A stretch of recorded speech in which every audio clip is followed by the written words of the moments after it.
Hello नमस्कार बच्चों, कैसे हो आप लोग। आप सभी का फिर से स्वागत है बीसीएस एकेडमी के ऑनलाइन प्लेटफॉर्म पर। मैं हूं आपका दोस्त एसपी सोंडा और अपन पढ़ रहे हैं ट्वेल्थ केमिस्ट्री। ट्वेल्थ केमिस्ट्री में पहला पार्ट विलयन हो चुका है। उसके बाद इलेक्ट्रोकेमिस्ट्री माने विद्युत रसायन अपन शुरू कर चुके हैं। विद्युत रसायन किसे कहते हैं?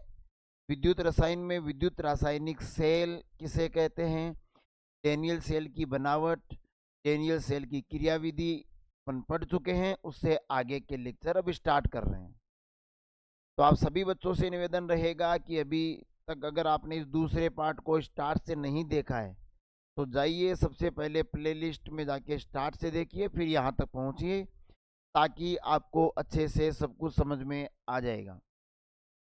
तो चलो स्टार्ट करते हैं। इधर उधर की बातें किए बिना, आपका समय व्यतीत किए बिना देखिए ध्यान से। अपन पढ़ रहे हैं विद्युत रसायन। विद्युत रसायन, इलेक्ट्रोकेमिस्ट्री।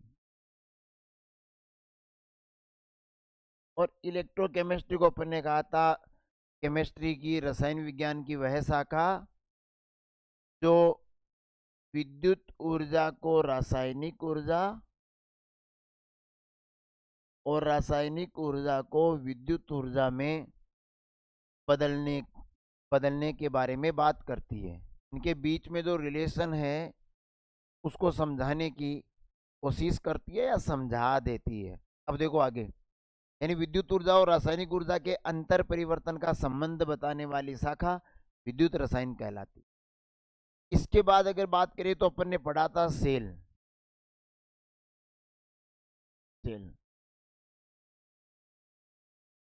और सेल में अपन ने कहा था कि सर ये दो प्रकार के हैं। पहला पढ़ रहे हैं विद्युत रासायनिक सेल और एक होते हैं विद्युत अपघटनी सेल।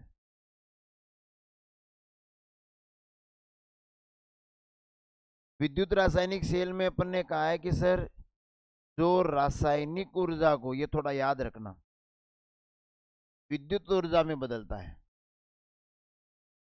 रासायनिक ऊर्जा को विद्युत ऊर्जा में बदलता है, वो क्या कहलाता है? विद्युत रासायनिक सेल। इनके और नाम है, देखो, एक अपन ने इसको कहा था गेल्वेनी सेल, इसी को बोलते हैं वोल्टीय सेल, और इनका एग्जाम्पल अपन ने पढ़ रहे हैं डेनियल सेल। अभी जो अपना टॉपिक चल रहा है वो डेनियल सेल का चल रहा है। तो किसका प्रकार है? विद्युत रासायनिक सेल का। तो विद्युत रासायनिक सेल के बारे में पढ़ा। विद्युत अपघटनी सेल आगे पढ़ेंगे, जो विद्युत ऊर्जा को रासायनिक ऊर्जा में बदलते हैं। ठीक है, तो ये बेसिक चीज अपन ने करी, पीछे का मैं थोड़ा बताया है। अब देखो, तो डेनियल सेल अपन ने देखा, उस डेनियल सेल में अपन ने कहा, डेनियल सेल ये चल रहा है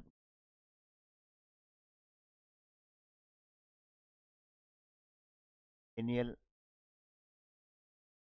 इसमें देखो, अपन ने ये देखा कि साहब दो पात्र है, दो इलेक्ट्रोड है, बीच में गैल्वेनोमीटर से जुड़े हुए हैं, ये लवण सेतु है। जिंक की छड़ को जिंक सल्फेट में डाला हुआ है और कॉपर सल्फेट में डाली हुई है कॉपर की छड़। लेफ्ट साइड में पड़ा क्या? एलोन।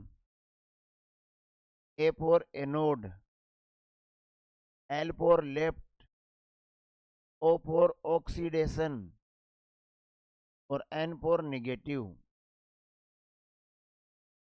दिख नहीं रहा, देखो कि A for anode, L for left side में होगा, ओ फॉर ऑक्सीडेशन होगा और एन फॉर नेगेटिव चार्ज होगा। यानी जो एनोड है वो बाई तरफ है, तो ये जो बाई तरफ की छड़ है ये एनोड है और ये कैथोड। एनोड पर हमेशा होता है ऑक्सीडेशन, ऑक्सीकरण, और इस पे होता है अपचयन, ऑक्सीडेशन, और यहां होता है रिडक्शन। ये बेसिक चीज अभी तक अपन कर चुके हैं। अब देखो, अभी अपन पहले पढ़ते हैं सेल अभिक्रिया पढ़ना है। चलो मैं इसको हेडिंग लगाते हैं सेल अभिक्रिया।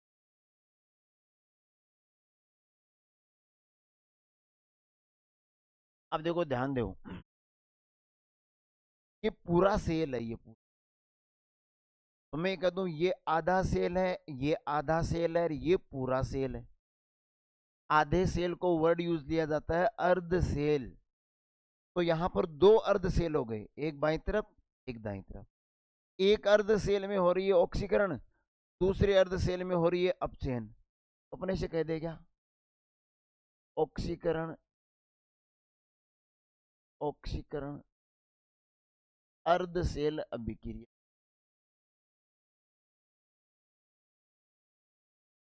ऑक्सीकरण वाले में कौन है, जिंक डुबा हुआ है जिंक सल्फेट में।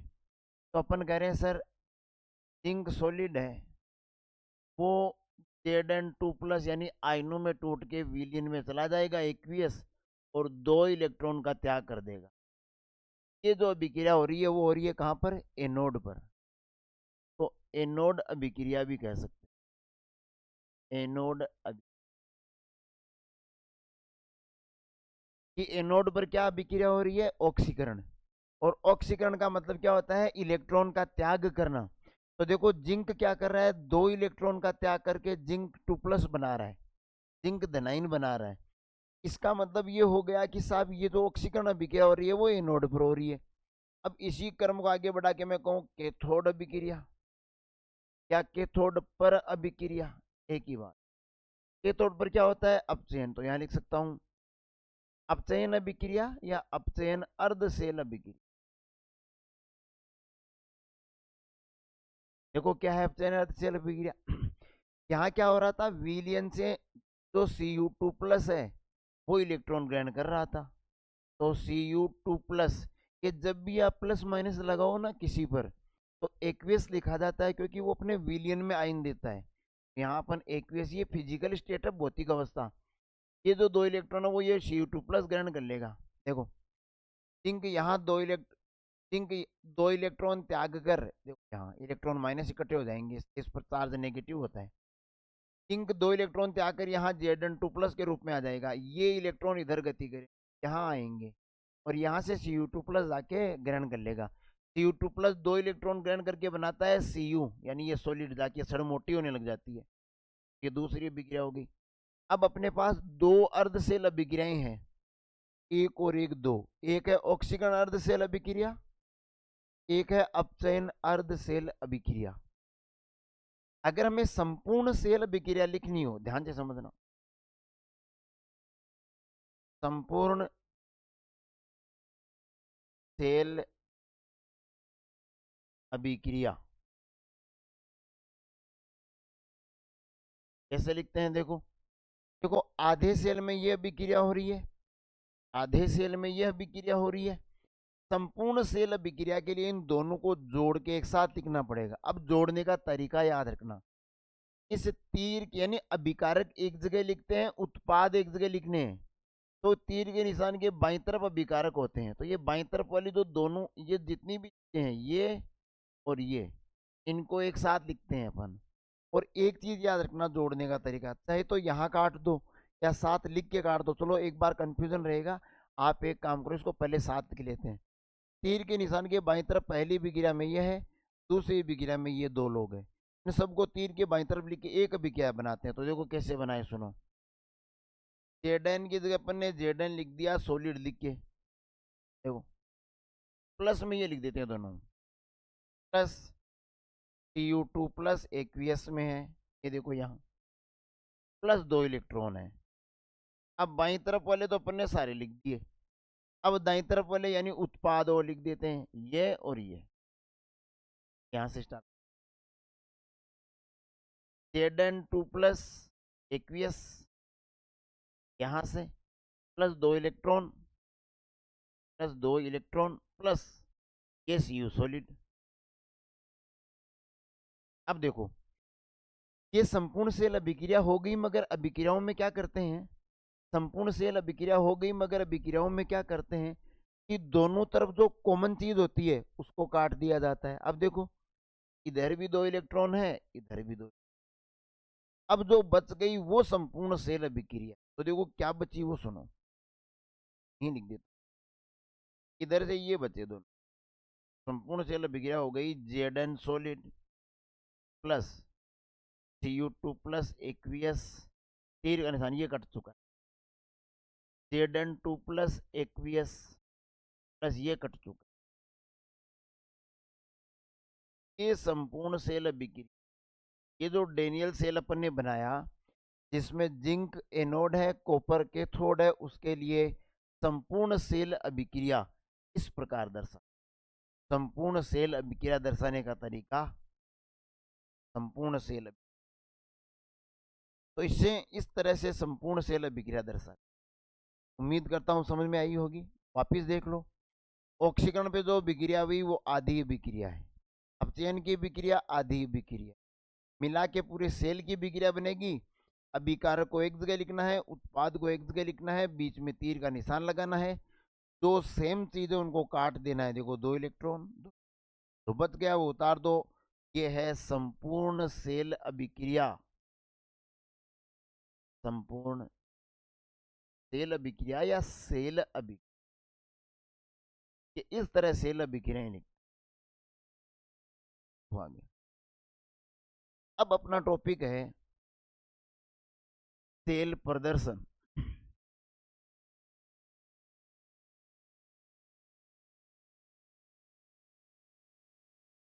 इस सेल को दर्शाते कैसे हैं, सेल नोटेशन लिख देते,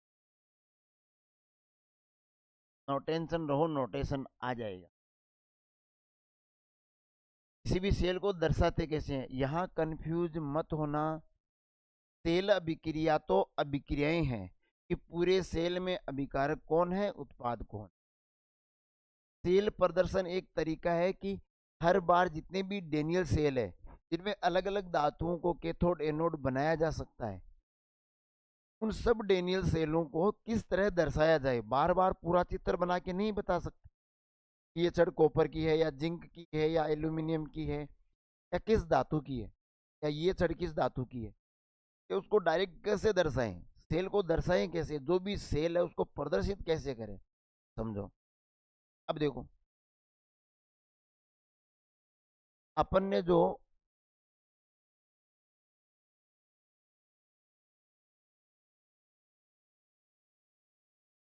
यहाँ देखो ये जो भी सेल है, देखो बाई तरफ कौन है, बाई तरफ कौन है एनोड, दाई तरफ कौन है कैथोड, एनोड किसका बना हुआ है जिंक का, कैथोड किसका बना हुआ है कॉपर का। अब सुनो, एनोड पे क्या हो रहा है, जेडन बदल रहा है Zn2 प्लस में क्या करके 2 इलेक्ट्रॉनों का त्याग, यानी क्या हो रहा है यहाँ पर ऑक्सीकरण। कैथोड पर क्या हो रहा है, Cu2 प्लस 2 इलेक्ट्रॉन ग्रहण कर रहा है, यानी ग्रहण करना क्या होता है अपचयन।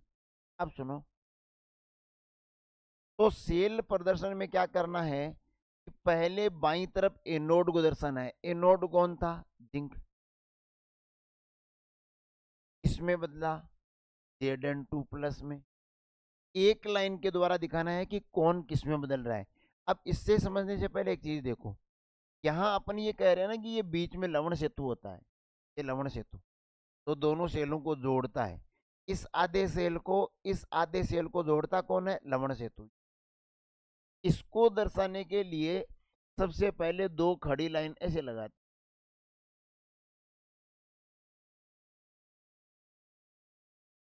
ये दो लाइन, ये दो लाइन किसको दर्शाती है लवण सेतु को,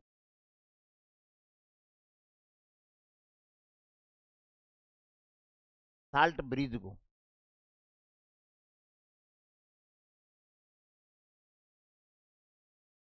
साल्ट ब्रिज, और अब बाई तरफ कौन होता है एनोड, एनोड में जो भी परिवर्तन है वो इधर लिखेंगे, कैथोड में जो भी परिवर्तन है वो इधर लिखेंगे। एनोड में कौन किस में बदला था, एनोड में कौन किस में बदला था, एनोड पर जिंक Zn2 प्लस में बदला था, जिंक Zn2 प्लस में बदला था,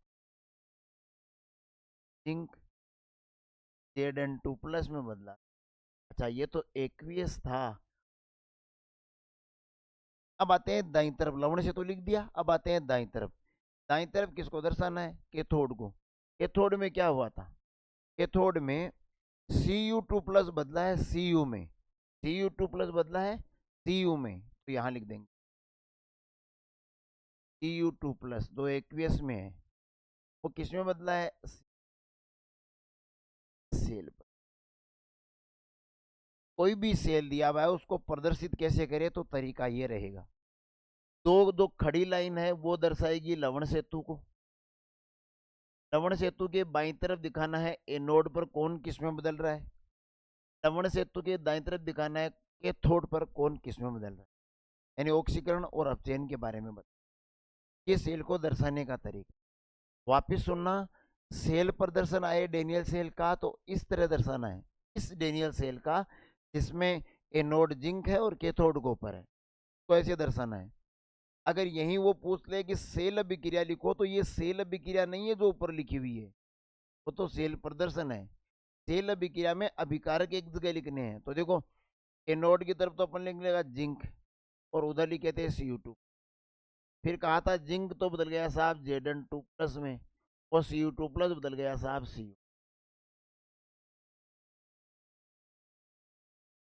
ये सेल अभिक्रिया, ध्यान देना, सेल अभिक्रिया इस तरह लिखेंगे और सेल प्रदर्शन इस तरह करेंगे, कंफ्यूजन मत होना बेटा।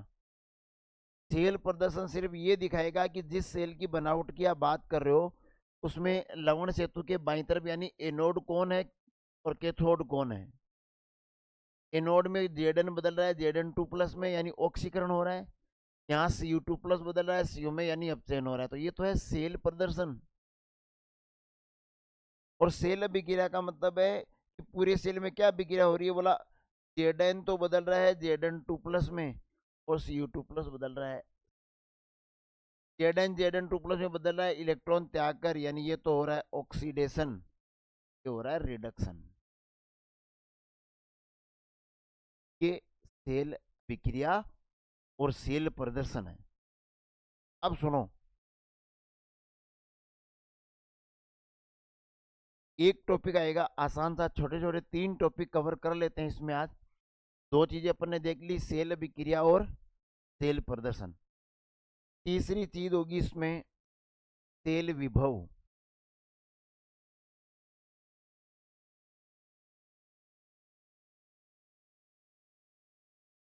सेल पोटेंशियल,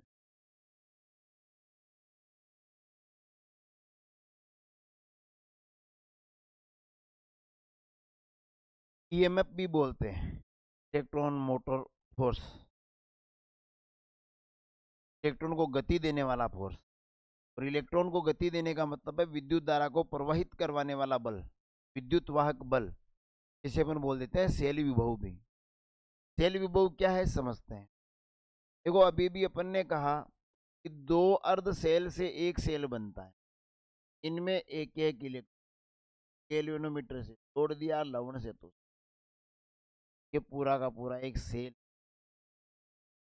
कह देंगे साहब बाईं तरफ एनोड होता है, दाईं तरफ कैथोड होता है, ये कोई भी सेल है। अब सेल विभव का मतलब है ये जो 2 इलेक्ट्रोड है, इलेक्ट्रोड कौन है, एनोड और कैथोड। इलेक्ट्रोड होती है धातु की छड़, क्या होती है सर, धातु की छड़। तो धातु की छड़ को इलेक्ट्रोड बोलते हैं, वो 2 है एनोड और कैथोड। अब उनके विभव को, अब देखो जैसे मैं एक बार ऐसे लिखता हूं, इसको सुनो, इलेक्ट्रोड विभव,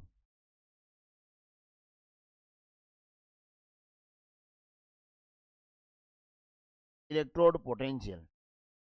इलेक्ट्रोड विभव सर 2 प्रकार का हो जाएगा, इलेक्ट्रोड भी तो 2 प्रकार का है, एक तो है एनोड विभव बोल देता हूं मैं, एनोड का विभव, एनोड विभव, और कैथोड का विभव, कैथोड विभव। ऐसे ना समझ के दूसरा शब्द देना चाहे तो एनोड पर कौन सी विक्रिया हो रही थी, देखो एनोड लेफ्ट साइड में होगा, ऑक्सीडेशन होगा और निगेटिव चार्ज होगा, तो ये रही बात सर। एनोड पे क्या होगा, ऑक्सीकरण, तो इसका एक नाम अपन ये दे सकते हैं ऑक्सीकरण विभव।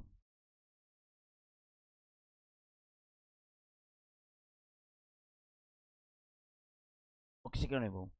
कैथोड पे क्या होता है? अपचयन, को नाम दे सकते हैं अपचयन विभव। तो सेल विभव, देखो इलेक्ट्रोड विभव दो प्रकार के हो गए ना, पहला इलेक्ट्रोड एनोड, तो एनोड विभव, कैथोड विभव, या यूं कह दूं क्या, सेल विभव। अब सुनो, इन दोनों के विभव का जो अंतर है, कैथोड और एनोड के विभव का अंतर कहलाता है सेल विभव। पर सर पहले ये तो बताइए विभव क्या है, सुनो पहले इसके बारे में बताए। एनोड विभव के बारे में अपन लिखते हैं, एनोड पर क्या होगा? ऑक्सीकरण। ऑक्सीकरण का मतलब क्या होता है? Oxidation is loss of electron को त्यागना, इलेक्ट्रॉन त्यागने की प्रवृत्ति ऑक्सीडेशन कहलाती है। तो एनोड पर क्या होगा? ऑक्सीकरण। जो भी धातु होगी वो इलेक्ट्रॉन त्यागना चाहेगी, तो अपन कहेंगे एनोड विभव का मतलब है किसी इलेक्ट्रोड का इलेक्ट्रॉन देने की प्रवृत्ति, देने की प्रवृत्ति बोल दो, क्षमता बोल दो। इलेक्ट्रॉन देने की प्रवृत्ति क्या कहलाती है? ऑक्सीकरण विभव। तो फिर ये इसका विपरीत हो जाएगा ना, इलेक्ट्रॉन ग्रहण करने की प्रवृत्ति, इलेक्ट्रॉन ग्रहण करने की प्रवृत्ति क्या कहलाती है? अपचयन विभव, कैथोड विभव। भाई जो इलेक्ट्रोड कैथोड बनेगा, जो डेनियल सेल में दाईं तरफ होगा, उस पर अपचयन होगा। मतलब क्या पता चला अपचयन का? कि अपचयन का पता है कि इलेक्ट्रॉन ग्रहण करेगा। अच्छा, इलेक्ट्रॉन ग्रहण करने की उसकी जो क्षमता है, उसकी जो प्रवृत्ति है, वो कहलाती है अपचयन विभव।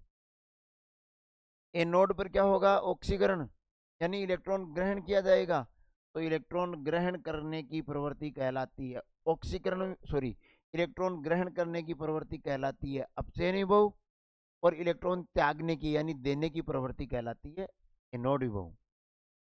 सेल विभव को सुनो, सेल विभव को ऐसे दर्शाते हैं, सेल विभव को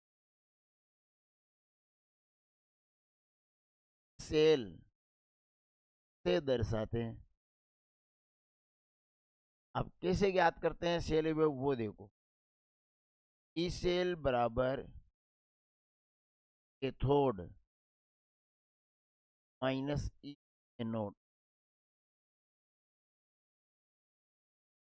ई कैथोड माइनस एनोड, ये फॉर्मूला याद रखना। सेल विभव, ई सेल क्या है? सेल विभव, इसके बराबर है कैथोड विभव माइनस एनोड विभव। ऐसे लिख सकते हो, या ऐसे लिख दे क्या, ई सेल बराबर कैथोड पे क्या होता है? अपचयन, तो ई रिडक्शन माइनस ई ऑक्सीडेशन,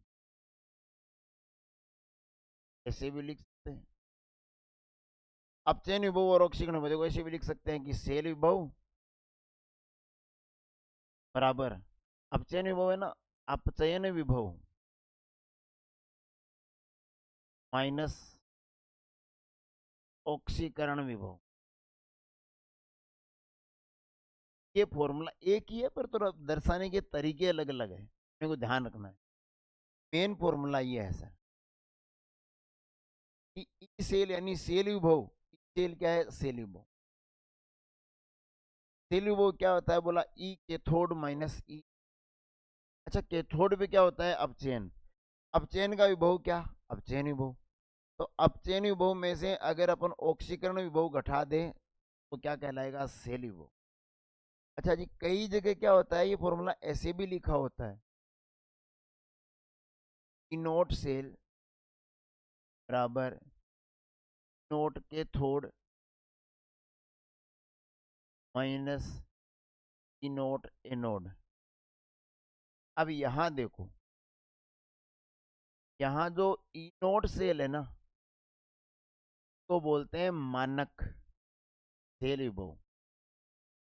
देखो ई सेल को तो कह रहे थे सेल विभव, और ये जो नोट लग जाता है ना, ये मानक परिस्थितियों में अगर कोई कैलकुलेशन की जाती है, कोई प्रैक्टिकल प्रयोग किया जाता है, तो उसके आगे मानक लगता है। उचित ताप दाब पर परिस्थितियां कंट्रोल्ड हो ना तब। तो ई नोट सेल का मतलब है मानक सेल विभव। अच्छा, ई नोट के थोड़ क्या है फिर? मानक अपचयन विभव। और ई नोट ए नोट क्या है? मानक ऑक्सीकरण विभव।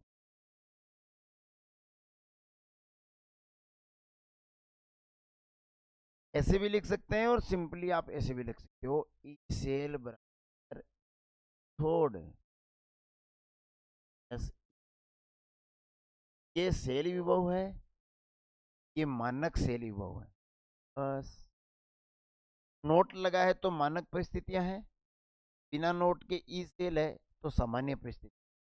तो सेल विभव ई कैथोड माइनस ई कैथोड पे होता है अपचयन यानी रिडक्शन। तो रिडक्शन का जो पोटेंशियल है उसमें से ऑक्सीडेशन पोटेंशियल को घटाना। अब देखो ध्यान देने वाली बात, नोट लगा के लिख लो।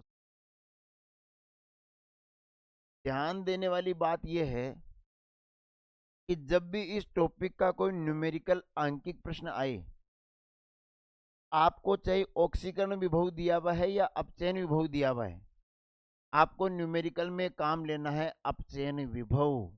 लिख देता हूं, आंकिक प्रश्नों में, आंकिक यानी न्यूमेरिकल, आंकिक प्रश्नों में सदैव, ये याद रखना सर, सदैव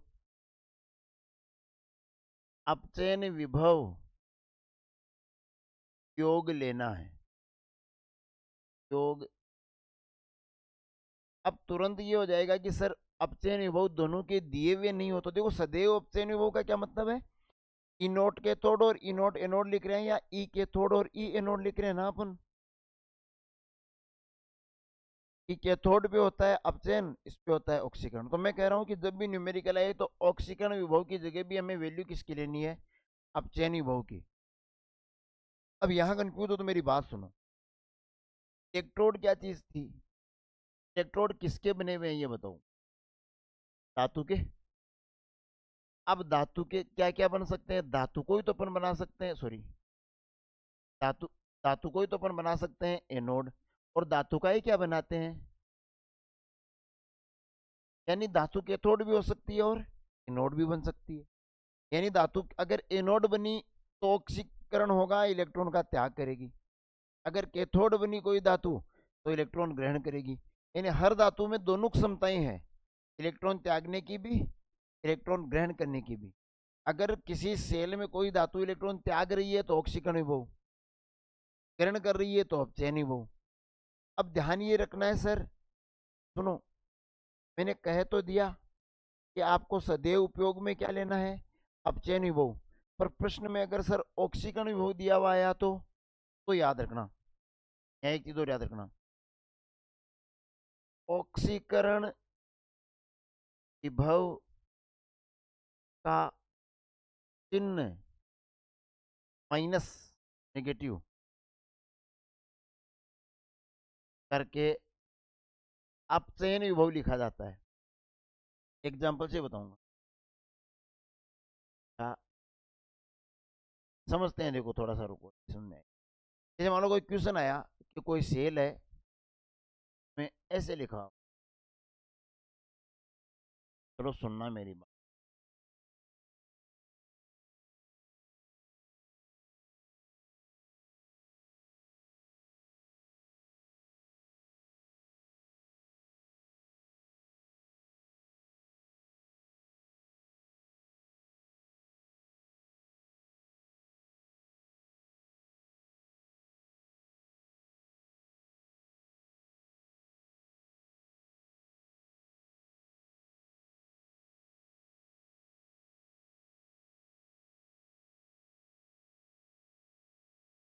मुझे एक चीज बताओ, जैसे मान लो इसकी वैल्यू दी आई 0.03 वोल्ट या 0.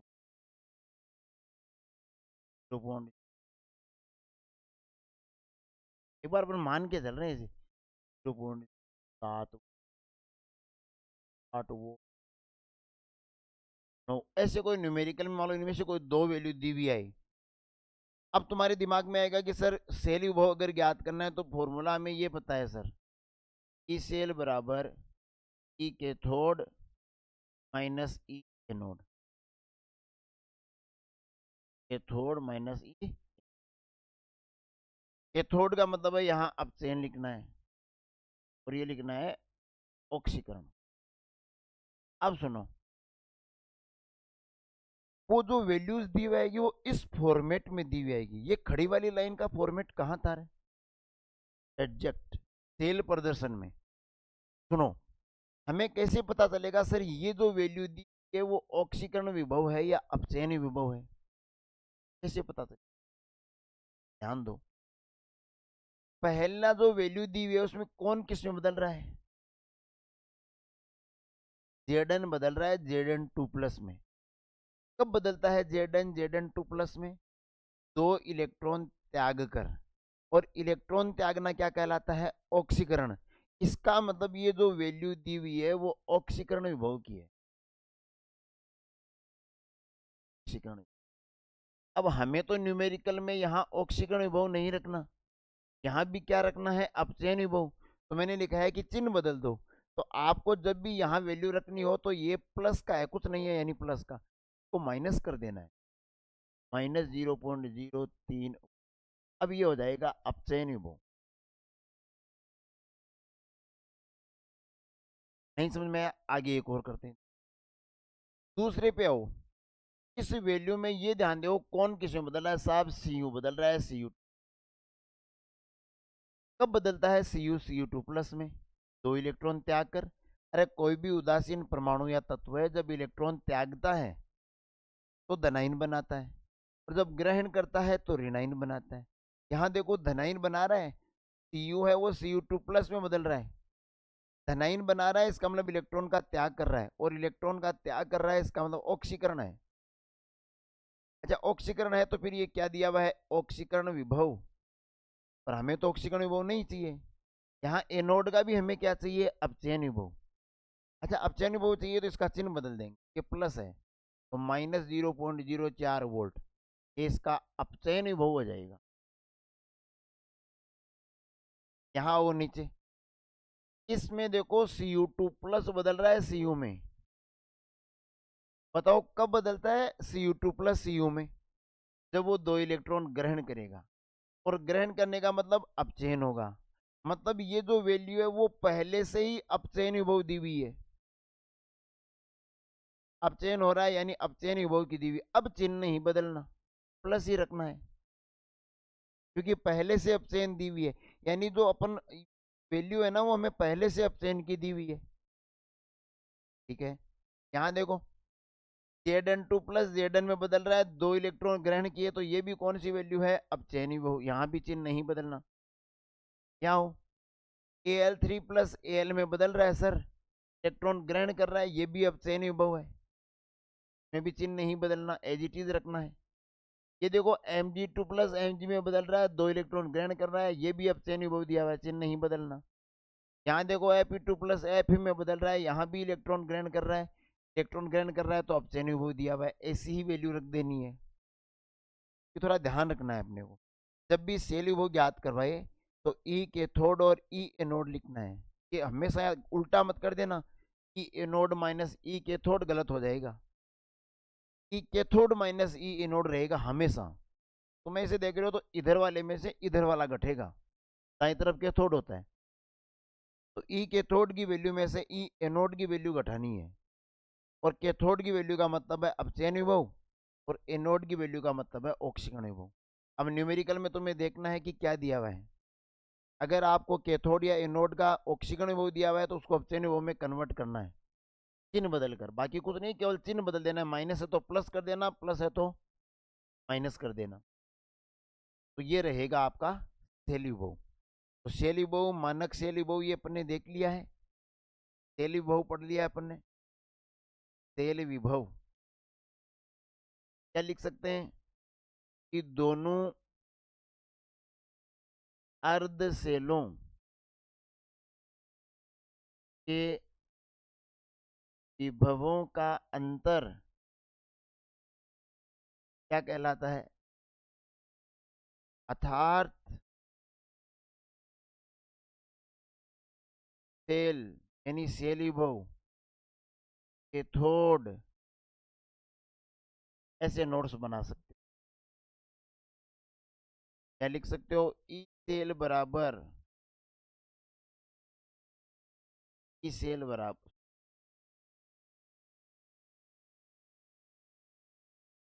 इंडक्शन माइनस ई। अगर यहाँ मानक परिस्थितियां नाम आ गई, सेल ई नोट सेल बराबर नोट कैथोड माइनस ई नोट, ये मानक है, ये सामान्य, ये है आपका। तो ठीक है, उम्मीद करता हूँ आपके सबको समझ में आया होगा। बहुत आराम से अच्छे तरीके से पढ़ रहे हैं। अगर फिर भी कोई समस्या है तो आप कमेंट करके ज़रूर पूछिएगा। नोट्स वगैरह चाहिए, हैंड रिटन नोट्स वगैरह चाहिए, तो हमारी एप्लीकेशन मिलेगी आपको गूगल प्ले स्टोर पर, BCS एकेडमी करके। वहाँ पहुँचिए, आपको हैंड रिटन नोट्स भी मिलेंगे, फिजिक्स केमिस्ट्री दोनों के वीडियोस भी मिलेंगे, MCQs के वीडियोस भी मिलेंगे। अभी जाके आप प्ले स्टोर पर BCS एकेडमी नामक प्लेटफॉर्म की एप्लीकेशन डाउनलोड कर लीजिए, रजिस्टर्ड कर लीजिए। उम्मीद करता हूँ आपको सब कुछ समझ में आया होगा। फिर भी कोई दिक्कत है तो आप कमेंट करके पूछ सकते हैं। फिर मिलेंगे अगले वीडियो में, तब तक के लिए नमस्कार, जय हिंद, जय भारत।